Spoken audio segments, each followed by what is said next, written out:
Rav, quel est le message de la fête de Purim? Purim se distingue de toutes les autres fêtes. Je prends l'exemple de Pessah. Pessah, c'était une fête que Dieu il s'est révélé dans toute sa majesté. Les 10 plaies, la sortie d'Égypte, 600 000 personnes le même jour, l'ouverture de la mer Rouge. C'était spectaculaire, vraiment exceptionnel.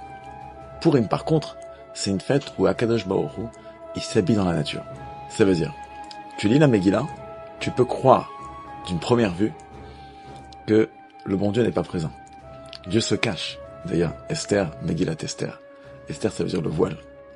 Le nom de Dieu, il apparaît pas dans la Megillah. Je donne un exemple. Quand Esther vient voir Achashverosh, elle fait d'abord un festin. Après, au premier festin, elle lui dit pas tout de suite. Elle lui dit, je veux un deuxième festin.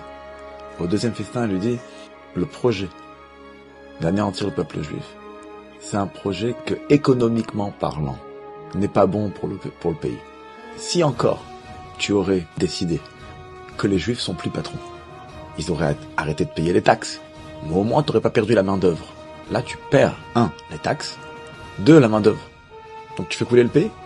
Et c'est là où, quand elle parle de son peuple, il lui dit, c'est qui cette personne mauvaise? Et elle répond, elle dit, c'est Aman.